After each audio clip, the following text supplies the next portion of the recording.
Bismillahirrahmanirrahim. Assalamualaikum warahmatullahi wabarakatuh. Hai sahabat Ekraf, balik lagi di acara Ponis, Podcast Bisnis.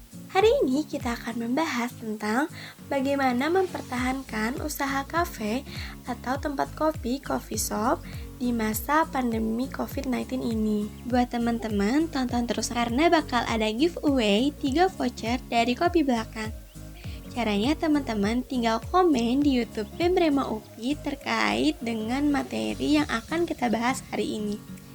Jangan lupa teman-teman follow Instagram ekraf.isola, Instagram bem.upi, dan Instagram Kopi Belakang. Narasumber kita kali ini merupakan salah satu owner cafe yang ada di Bandung. Langsung aja kita kenalan yuk. Assalamualaikum, saya Riko. Nah, kalau boleh tahu Akang ini merupakan owner cafe dari cafe apa sih? Kopi Belakang sih. Bukan cafe itu, cuman kayak coffee shop aja. Kalau bentuk cafe kan lebih luas lagi deh. Jadi kayak coffee shop yang menjual kopi dan mungkin ada cemilan-cemilan gitu kan ya? Iya. Nah, boleh tahu gimana Akang kabarnya nih selama masa pandemi? Survive aja sih kalau sekarang. Metodenya bukan struggle lagi gitu. Sekarang Akang lagi disibukkan sama apa sih, kegiatan apa aja gitu? Paling ya ngurus kedai sama Ngurus kedai? Sambil cari-cari project lain. Cari-cari project lain. Ya. Kalau boleh tahu berarti Akang udah lulus kuliah ya berarti? Iya udah.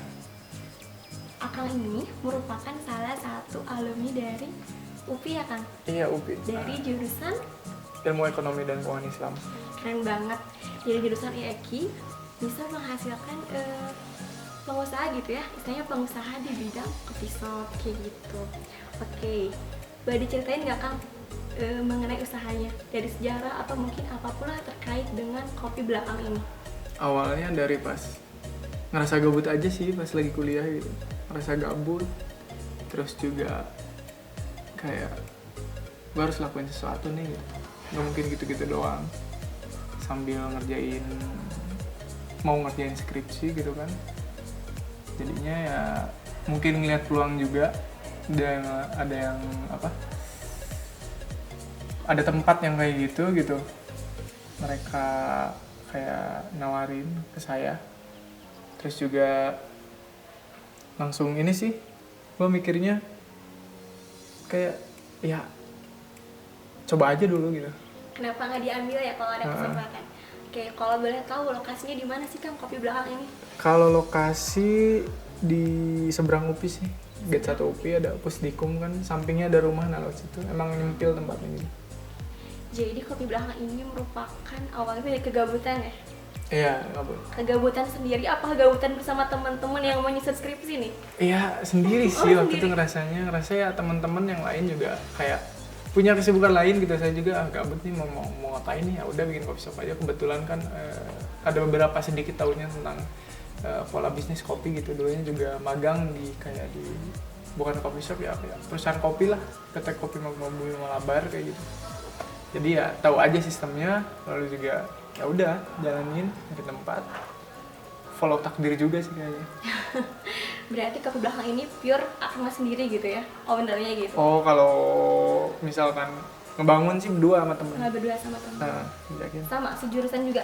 Sejurusan, sekelas. Karena emang dulu gue emang gak punya duit buat ngebunnya, jadi ngajak temennya gitu buat supply dana gitu. Kalau boleh tahu Kopi Belakang ini didirikan tahun berapa sih Kang? 2019 di bulan Maret, 10 Maret. Ya, udah setahun lebih? Udah setahun lebih, dan insya Allah mau 2 tahun gitu kan. Bentar lagi, 4 bulanan lagi gitu.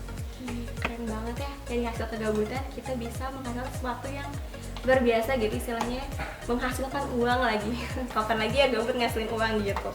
Oke, pertanyaan selanjutnya, apa sih kan tantangan membangun usaha di masa pandemi ini gitu ya? Mungkin masa pandemi udah kelewatin sekitar 10 bulanan mungkin ya, semenjak kan dari bulan Maret nih sampai sekarang gitu. Nah, apa sih tantangannya gitu? Tantangan buat survive-nya gitu? Iya. Yang pasti ya kehilangan market sih kan. Emang marketnya yang rata-rata datang ke Kopi Belakang kan anak UPI gitu, mahasiswa intinya. Mahasiswa entah UPI, entah NAI, entah Unpas gitu kan. Yang emang geografisnya tinggal di daerah sini, Gerlong, Setiabudi lah intinya. Dan mereka pada gak ada yang kebiasaan ngopinya gitu ya. Kalau misalkan akamsinya ya maksudnya tuh yang orang-orang pribuminya yang sekitar sini ya mereka mending nongkrong di rumah sendiri, Iya, atau benar, nggak apa gitu. Terus juga misal ada pelanggan juga yang lain yang datang kopi belakang itu rumahnya di tengah kota, sekarang kan coffee shop juga banyak gitu. Banyak banget. Ya intinya ya kehilangan pasar aja sih orang. Itu Survive kayak tantangan gitu. yang paling utama berarti ya. Tantangan paling utama Ada buat bisa tantangan lain survive. nggak? Tantangan lainnya ya apa ya? Sebenarnya sih ada aja gitu. Kita malahan ada nemu market baru lagi gitu pas masa pandemi ini sebenarnya gue ya. Cuman kalau misalkan disebut tantangan sih ya tantangan mah itu doang sih. Sisanya itu gue cuman ya I have do nothing gitu. Sebenarnya ya pengembangan ada, promosi ada gitu kan. Ya itu mah salah satu kewajiban di bisnis kan dari marketing mix-nya gitu. Cuman kan ya intinya mah gue balik lagi cuman bisa pasrah gitu, survive. Sekarang gini, kopi belakang tuh sasaran target marketnya udah mana kopi gitu kan. Dan yang datang ke situ tuh sorry nih ya, maksudnya tuh kita itu target marketnya yang kelas ekonomi menengah dan menengah bisa ke bawah gitu kan, menengah ke bawah. Dan posisi menengah ke bawah, kita kan target marketnya yang ngopi biasa apa sih gitu, anak SMA, Iya. SMP, SMA, kuliah. Duit mereka dari mana? Dari orang tua. Dari orang tua. Dan kondisi kayak gini, orang tua mereka juga ya pahit-pahitnya gitu kan, ada yang di-cut dari kerjaannya. Kalau orang tuanya pengusaha juga ada yang turun juga omsetnya. Kalau orang tuanya kerja misal nggak di-cut tapi dipotong gajinya misalnya sampai 70%, gue dengar kemarin gitu dari temen. Jadi ya otomatis duit yang ngalir ke sasaran customer gue itu juga tersendat kan. Jadinya jarang ya kayak gitu sih. Sebenarnya I have do nothing aja. Yang tadinya kita buka usaha tuh marketnya tuh anak kopi, taunya sekarang kuliahnya jadi daring gitu ya, otomatis ya target pasar kita tuh kan berkurang gitu ya. Berkurang, tapi berkembang juga sih untuk sekarang. Pertanyaan selanjutnya berarti pasti ada kan selain tantangan ada nih peluang di masa pandemi COVID-19 ini. Kira-kira peluang dari usaha yang akan jalan itu di masa pandemi COVID apa sih? Peluangnya ya kayak kalau gue pribadi sih waktu pas awal-awal buka ya, sekarang itu pas awal-awal COVID ya, pas awal COVID gue tuh Maret libur dulu 2 bulan, selama 2 bulan break kan, parah lah kan, lagi heboh-hebohnya kayak gitu kan. Lalu juga pas awal buka peluangnya apa ya, intinya makanan sebenarnya butuh gak butuh sih ngopi tuh. Kalau dari bisnis gue sendiri gitu ya, sebenarnya kalau misalkan timbul peluang dari bisnis lain pasti banyak, kayak olahan frozen food, terus juga kayak apa ya, yang pasti sih olahan frozen food, orang banyak diem di rumah. Terus juga yang kalau misalkan gue kopi juga bisa dikirim misalkan radius kurang dari 5 km, gue gratisin ongkir gitu buat yang PO kopi yang 1 literan yang 500 ml juga ada. Terus juga gue nge-guide, paling di situ survive-nya sih nge-guide ini kerjasama sama Nutrifood Fitbar gitu. Kalau beli kopi dapat gratis satu itu dalam kampanye mereka juga gitu kan. Tapi pernah nggak sih Kang omset di masa pandemi ini melebihi omset di masa sebelum pandemi? Enggak sih. Oh, nggak pernah. Nggak pernah. Turun Jadi, soalnya. Bener-bener turun gitu ya? Bener-bener turun pasti. Bener-bener fluktuatif banget ya varian juga kan. Jadi kalau boleh nanya sekarang, yang datang ke kopi belakang ini rata-rata tetap mahasiswa tapi? Atau misalnya udah mulai merambah ke yang masyarakat umum mungkin? Banyak sih masih tetap, kalau yang gue lihat ya dari nanya sih, ya beberapa ada yang nanya gitu kalau di mana atau enggak. Cuman ya dari bentuk fisiknya aja gitu ya, masih mahasiswa, masih anak SMA, SMP juga ada gitu kan. Yang anak-anak yang sekitaran sini gitu yang masih sekolah, gabut mereka mungkin pengen nongkrong. Oke. Kira tadi berkaca dari omset yang mungkin mengalami penurunan gitu ya di masa pandemi. Terus apa sih gitu ya, atau bagaimana sih cara supaya tetap mempertahankan si usaha ini gitu? Kalau misalnya kita hadapin tuh misalnya omsetnya nurun lah, pembelinya berkurang lah gitu, pasti kan itu kita ngerasa kadang kayak aduh gimana ya terusinnya gitu. Iya, kalau untuk ngadepin kayak omset turun ya balik lagi, lu nggak punya kuasa atas hak itu gitu. Karena yang punya kuasa sama customer lu gitu kan, ya balik lagi ke Allah, karena Allah maha membolak-balikan hati manusia kan. Jadi intinya gini, gue pernah punya kasus gitu, kalau misalkan sama temen gue ngobrol bahwa konsumen itu punya alasan tersendiri dan masing-masing untuk membeli produk lu gitu. Dikala saat emang bener pernah kejadian satu produk yang gue lagi promoin gitu, suatu hari itu malahan lakunya itu yang nggak dipromoin gitu, untuk alasan tertentu juga dan lain-lain gitu kan. Di situ kan jadi kayak ding, semua rencana apa yang gua buat, kita rencanain gitu kan, kayak yang kita planning atau gimana nih bakal gimana, ya baik lagi semua hanyalah rencana manusia gitu kan, balik lagi sama Allah gitu. Kalau untuk siasatnya, kalau gua pribadi gitu ya, banyak sedekah sih, banyak sedekah, banyak membantu orang lain juga. Intinya kalau gue pribadi sih, ketika omset turun ya gak masalah, berarti emang gue lagi kurang aja bersedekahnya gitu. Jadi suatu alarm lah kayak gitu buat gue sendiri. Jadi reminder ya. Iya. Kalau peran kita kurang, otomatis sedekah kan semakin bertambah gitu. Iya. Keren banget. Oke. Tadi cara ya biar tetap konsisten gitu ya. Jadi ingat aja gitu, rencana manusia itu tetap aja bakal kalah sama rencana apa yang udah Allah atur gitu ya. Iya, benar. Cuman ya jangan berpasrah juga gitu, kita juga kayak ya research and development lah, inovasi-inovasi lain gitu kan, kayak gimana. Kira-kira kan strategi apa sih yang ideal yang diterapkan di masa pandemi ini? Ini menurut Akang pribadi ya.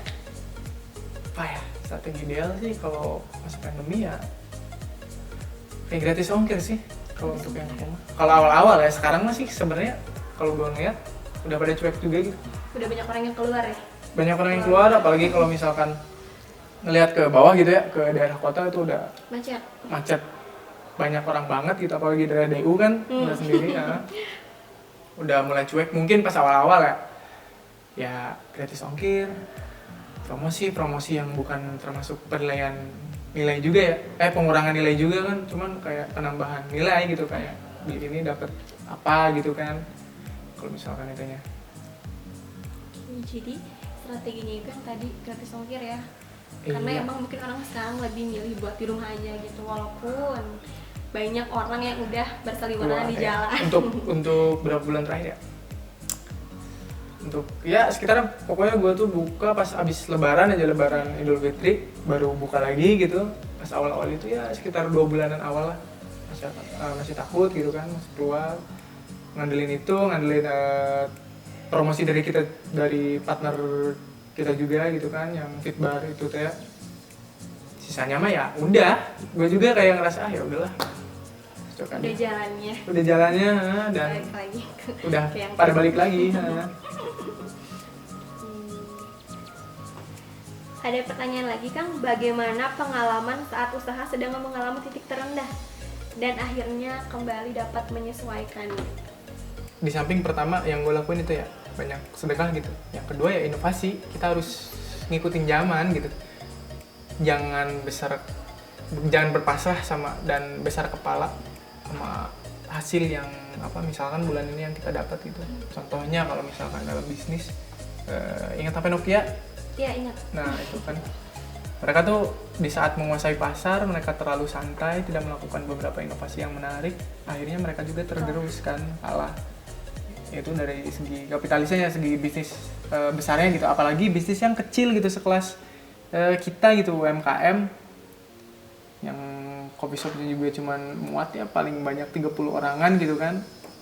Di situ juga kita harus melakukan inovasi, mencoba berjalan selaras dengan tren dan zaman yang sekarang gitu kan. Nggak bisa kita kayak gitu-gitu doang. Dan juga balik lagi, banyakin beribadah, banyakin beramal. Intinya kan Allah itu mau membolak-balikan hati manusia gitu. Dan customer kita juga hatinya ya, digiringnya ya Allah yang ngatur gitu. Oke, berarti titik terendahnya Kopi Belakang mungkin pada saat tutup ya di masa pandemi. Iya, tutup dan awal buka lagi sih. 2 bulan awal buka.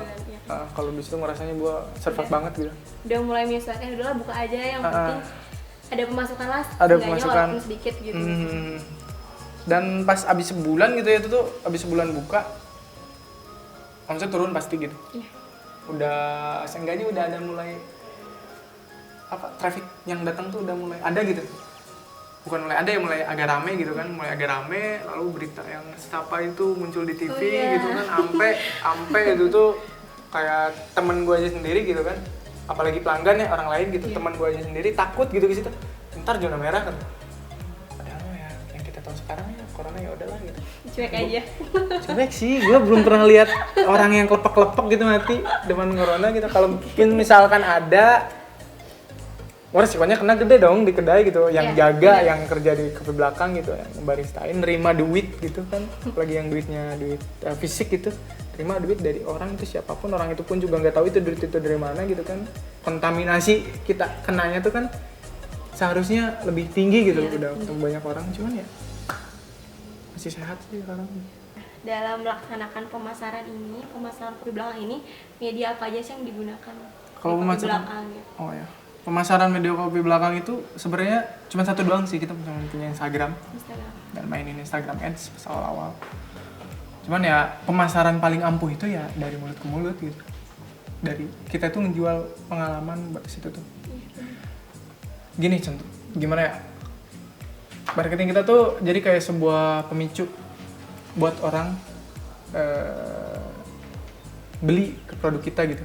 Abis beli produk kita, di situ kita timbulin branding gitu, buat si orang itu ngerasa nyaman sama produk kita, ngerasa cocok. Dan strategi yang gue terapin sih, yang paling ampuh sih, kita membangun hubungan kayak secara emosional aja sama customer gitu. Di samping yang Instagram yang kayak gitu, itu mah maksud itu kalian juga udah paham lah gitu, intinya mah. Cuman kan setelah mereka datang tuh gimana gitu cara kita ngebangun hubungan emosional, bikin kesan sama customer kita. Jadi datang lagi ke kedai kita. Brandingnya itu gue ya di situ, gue ngajarin kopi, yang mau ngobrol-ngobrol juga sama barista yang di situ gue treatment juga. Kalau misalkan ada orang yang kepo kopi juga, mendingan cobain aja bikin sendiri gitu. Oh boleh. Boleh bikin sendiri. Jadi di situ konsepnya open bar juga gitu. Secara marketingnya ya open bar buat kayak ngebangun kedekatan aja, konsumen juga balik lagi. Soalnya kalau untuk sekarang ya, sekarang gue lihat perang harga juga udah makin banyak gitu, dan harga tuh sesuatu yang, kalau perang harga sesuatu yang gak bakal ada matinya. Ketika lu misalnya gue nih satu ada baru lagi lebih murah, pasti kesana dulu, nyobain dulu. Ya otomatis kita juga nyobain lah. Terus juga enggak, jadi sistemnya tuh kayak efek domino gitu. Ada lagi yang buka lebih murah daripada ini, otomatis jauh banget dari harga kita dong. Kalau ngikutin kayak gitu terus gak bakal ada habisnya kalau marketing kayak gitu kan. Jadinya ya gue ngerasa ya kita tuh kayak bikin value-nya lah. Pelanggan kita tuh buat datang lagi ke tempat kita dari marketing yang kita buat. Dengan cara tadi is open bar gitu. Iya. Oke, buat teman-teman tuh yang mau belajar bikin kopi atau mau nanya seputar kopi, boleh banget datang ke kopi belakang ya. Free kan? Free. Oke, asal beli nggak? Iya, kan bikin kopinya sendiri gitu. Gitu ya buat teman-teman yang kepo terkait kopi. Jadi Instagram mungkin hanya sekedar kalau orang nyari tuh kayak ada di kopi belakang gitu. Tapi pemasarannya lebih kepada kayak kita masih ngasih value dulu nih ke pembeli supaya orang itu tuh datang lagi ke kita dan ngajak temennya mungkin ya. Itu dari mulut ke mulut yang gue tadi bilang, pemasaran paling ampuh itu. Dan hati-hati gitu dari mulut ke mulut juga sebenarnya. Gini, pemasaran dari mulut ke mulut itu bahaya kan sebenarnya. Ada negatif, ada positifnya. Dan yang negatif itu lebih cepet daripada yang baik gitu. Ibaratnya kayak suatu gosip apa? Ngerasa kayak ada dia yang ngegosipin. Kalau gue sih nggak peduli sih kalau kayak gitu mah. Mantap. Nggak peduli gitu, cuma ya udah sih ya, rezeki. Gitu rezeki gue, bukan dia yang megang gitu. Balik lagi kan yang tadi gue pernah omongin, bagi Allah gitu. Cuman ya kita mah hanya berusaha memberikan yang terbaik aja gitu kan. Rezeki udah ada yang ngatur, istilahnya jangan takut gitu. Iya. Oke, pertanyaan selanjutnya adalah, perubahan apa aja yang terjadi setelah masa pandemi COVID-19 ini? Kalau perubahan sih dari segi apanya nih? Tempat fisik atau yang akan ngerasain aja, misalnya omset lah, atau misalnya akan mengalami pengurangan karyawan lah, atau apapun gitu. Perubahan yang terjadi secara mendadak pas ada COVID gitu. Mendadak ya pasti ya penurunan omset sih. Penurunan omset, terus juga bukan pengurangan pegawai ya, emang misal emang yang lagi kerjanya gitu lagi pada pulang kampung. masih dalam tanggungan orang tua gitu. Maksudnya tuh ya udah kalau misalkan orang tua lu ya udah nggak apa-apa, gak kerja juga maksudnya tuh ngurangin kos gue juga gitu, nggak apa-apa santai. Ntar kalau mulai kuliah kerja lagi gitu. Suasananya aja sih yang beda. Biasanya siang itu dari Senin sampai Jumat itu kegiatan di kopi belakang gitu kan. Ya ada lah gitu anak-anak kuliah yang lagi rapat nongkrong atau gimana. Sekarang kan masuk fluktuatif banget, beda banget sama itu kondisinya. Lebih ke suasana aja sih. Lebih sepi mungkin ya. Iya, gue lihat jalan juga kan depan itu samping Setiabudi juga sekarang tuh jam 8 itu udah sepi gitu. Nggak seramai dulu. Nggak seramai kemarin. Berarti pegawai atau yang kerja di kopi belakang itu merupakan mahasiswa ya Kang? Mahasiswa semuanya. Oke, kalau boleh tahu nih, kenapa sih Akang milih mahasiswa yang kerja di kedainya Akang? Karena apa ya? Yang pertama itu mungkin gue ngerasa bahwa kalau lu bisnis cuman nyari duit kayak hambar aja gitu. Yeah. Bisnis itu kan tujuannya juga apa ya, memberikan manfaat lah. Betul. Seenggaknya gue bisa ngasih manfaat, ngasih ilmu, ngasih pengalaman ke mereka mahasiswa yang pengen punya pengalaman atau skill baru tentang kopi, tentang gimana sih bukan sistem apa ya, suasana kerja gitu, atmosfer dalam bekerja gimana, cara profesional, walaupun mereka misalkan masih itu dilatih secara sekarang. Seenggaknya untuk ini cuma sekedar batu loncatan yang gue bikin ya, bukan mereka harus kerja di coffee shop atau gimana, cuman kayak membangun langkah awal untuk mereka di tahap selanjutnya, iya gitu. Dan juga ya rezeki, dan juga salah satu taktik marketing juga sih itu. Otomatis pertama anak-anak kuliah atau anak-anak sekolah itu hobi nongkrong sama teman-temannya. Seenggaknya juga ya secara nggak langsung itu tuh bagian dari marketing mulut ke mulut tadi. Kayak gue lagi jagain sini nih, main sini kayak gitu. Pasti ngajak teman-temannya ya. Ngajak teman-temannya juga. Udah pasti. Dan juga yang harga range gajinya masuk ya anak-anak mahasiswa sekolah. Kalau misalkan orang yang lagi emang nyari duit, beneran nyari duit gitu, udah lulus, ya nggak mungkin juga kerja di situ gitu. Apalagi pas waktu dulu gue masih kuliah gitu kan, lebih selarasin aja sih di situ frekuensinya. Istilahnya kita ngasih manfaat ke anak-anak mahasiswa yang misalnya lagi butuh uang lah, atau lagi butuh pengalaman kerja gitu. Keren banget. Lumayan kan buat di CV gitu buat nyari kerja sudah lulus. Sudah pernah menjadi kan? barista di. Nah, pada saat ini banyak sekali tantangan yang berdampak gitu ya, atau tantangan tadi yang dirasakan selama pandemi Covid. Nah, bagaimana cara kita untuk menghasilkan sesuatu atau misalnya berinovasi? Tadi kan mungkin kalau coffee shop itu banyak banget ya kan, coffee shop mungkin di sekitar Upi itu tidak terhitung mungkin ya. Nah, gimana sih cara Akang itu bikin inovasi di kopi belakang, atau gimana cara kita bikin kopi belakang itu lebih unik daripada yang lain gitu? Kalau dibilang unik sih mungkin gara-gara tempatnya aja kayak gitu sih ya, aneh aja gitu. Taman belakang, nyempil, terus juga kayak undak-undakan kayak gitu, ngerti gak? Jadi nggak flat aja, nggak kayak coffee shop biasanya gitu. Outdoor cuman yang gue ngerasa tempat gue masih biasa aja gitu. Kalau inovasi ya banyak-banyak ngelihat perkembangan zaman sekarang gitu. Kayak sekarang nih perkembangannya, gue juga ikut-ikutan kayak R&D-nya, Research and Development, bikin mocktail coffee. Zaman-zamannya itu diawali sama yang Smith Infancy ke Bandung gitu. Smith tuh yang pernah nonton Filosofi Kopi nggak? Yang ada baristanya itu Aga gitu, Muhammad Aga ya. Maksudnya itulah barista terkenal gitu, bikin kopi shop di Jakarta, tinggal lagi ke Smith. Jadi kopi itu bukan es kopi susu lagi gitu. Jadi bentukannya tuh kayak mocktail kopi. Jadi bikin kayak inovasi-inovasi kayak gitu. Dan kalau untuk strategi ya balik lagi kita ngebuat apa? Intinya mah bukan inovasi ya. Bukan inovasi ke produk ya, inovasi ke hospitality kita gitu. Kalau gue sih lebih ke fokusnya gitu, biar mereka nyaman. Gitu. Iya, karena yang pertama gue bukan suatu brand gede, umurnya juga cuman masih setahun lebih dikit gitu. Terus juga gak bisa nampung orang banyak-banyak juga di situ, ya kan? Seenggaknya kita ngebangun brand value-nya ke customer kita dulu sih.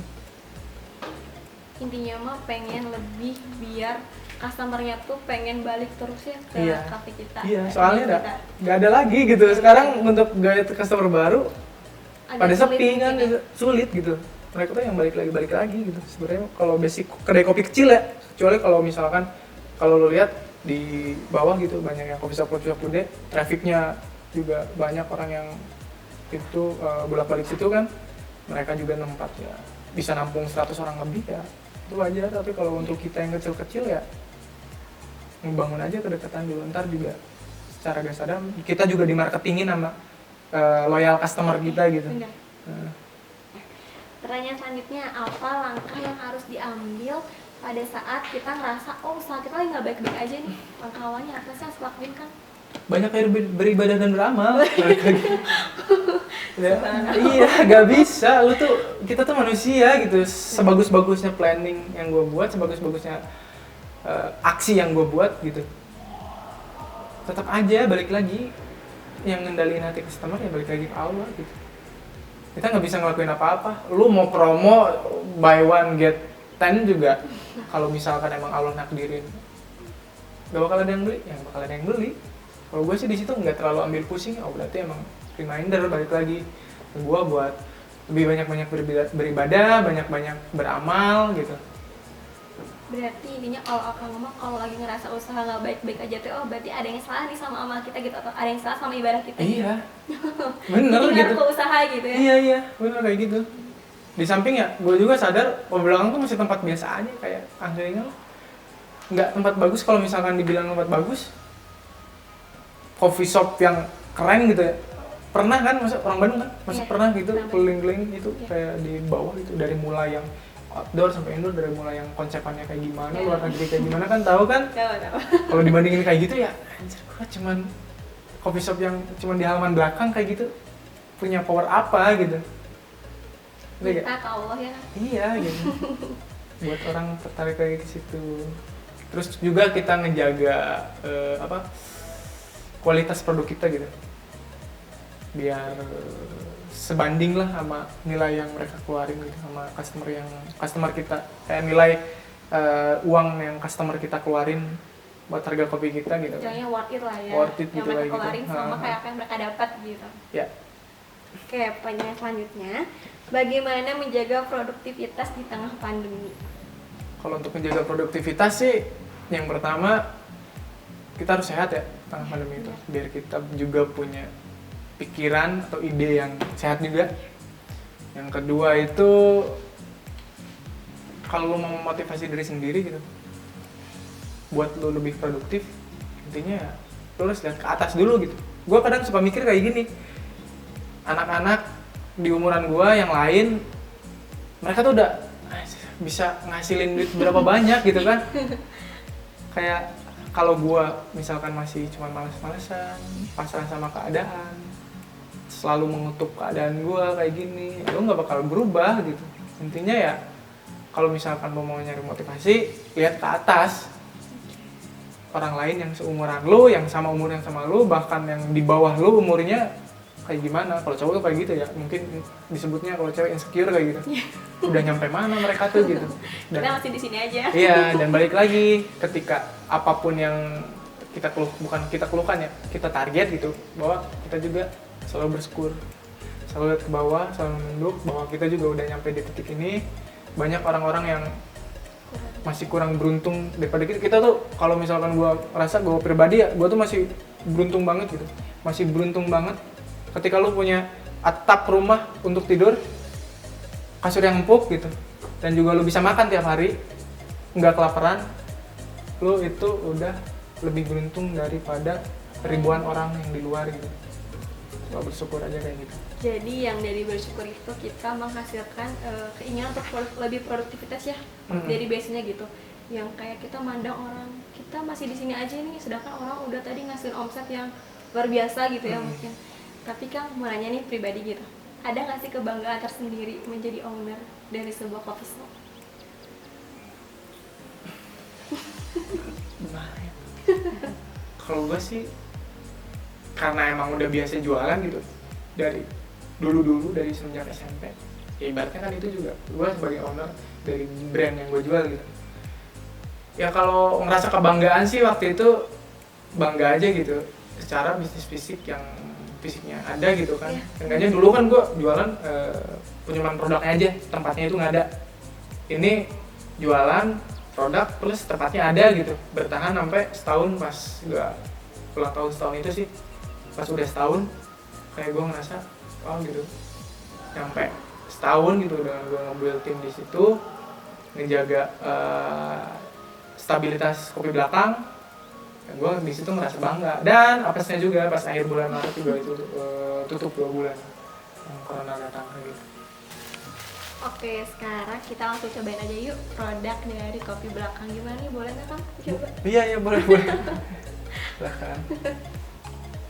Oke, boleh jelasin dulu Kang, ini apa aja nih produknya, biar iklan juga sekalian terkenalkan. Oke, kalau yang ini pertama, ini es kopi belakang. Es kopi belakang itu campuran antara es kopi susu yang biasa basic ditambahi dengan aroma sedikit sirup rahasia lah gitu, resep-resep kayak gitunya, terus juga dipadukan. Kalau misalnya ini di cup ya, kalau misalkan disajiin di gelas kayak ada foamnya gitu, ada 2 layer foam di atas, terus juga ditambahin marshmallow yang dibakar gitu. Lebih ke tampilan Berarti kayak Neng gitu. datang ke sana langsung ya? Iya sih kalau misalkan mau itunya. Ya tapi kalau misalkan dari segi rasa ya sama aja, hasilnya mah kayak gitu, cuman nggak bentuknya aja kurang kelihatan gitu. Kalau ini untuk kopinya, kalau ini untuk yang non kopi ada charcoal gitu, arang ya. Bukan Pokoknya cuma aku bukan arang yang taunya charcoal Kang hitam-hitam aja mau bocor. Arang yang ini jadiin powder sih, ini lebih tepatnya ke powder gitu, kayak coklat kan powder kayak gitu sebenarnya. Nah ini juga arang sama yang lainnya kayak gitu. Ini ada di rate harga berapa sih Kang? Atau di kopi belakang tuh menunya dari harga berapa sampai berapa gitu, biar penontonnya tahu kalau misalnya kopi belakang nyiapin duluan. Oh, iya. Kalau misalkan dari menu pribadi sih, kalau minumannya kayak gitu, yang paling mahal tuh kocok-kocok dulu aja tuh buat aja cair. Apa ya? 21.000 sih, tapi itu juga manual gitu. Kayak kopi Japanese V60 kayak gitu intinya. Dari range 20.000 ke bawah lah gitu. Nggak mahal. Kalau misalkan untuk es kopi susunya yang paling mahal sih ya es kopi belakang gitu, harganya ya 18.000. Oh ini berarti ini yang paling mahal? Iya, kalau untuk es kopi susu ya. Iya. Kalau untuk manual ya itu manual lebih mahal lagi gitu, yang manual brew. Ntar kalau misalkan yang suka kopinya mah paham deh gitu. Gimana? Kalau untuk yang non kopinya itu di range harga esnya itu kalau charcoal lah 16.000, kalau yang hotnya itu 15.000 gitu. Oh jadi ada perbedaan harga antara yang hot sama yang ice gitu? Iya. Semua menu? Ada semua. menu yang nggak bisa didinginin ya biasanya? Nggak bisa didinginin, Nggak bisa pakai es? diangetin. Iya kayak gitu. Cuman ya yang selisihnya ya kurang lebih 1.000 lah kalau yang dingin sama yang itu.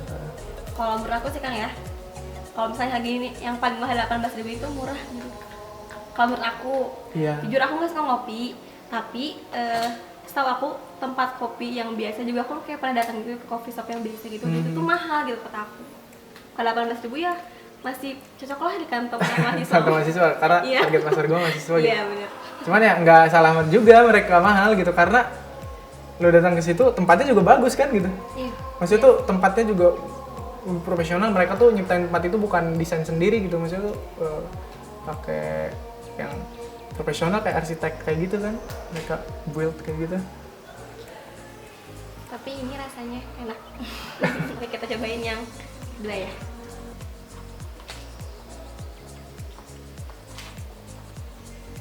Enak, mirip es krim rasanya kalau kata aku. Mirip es krim.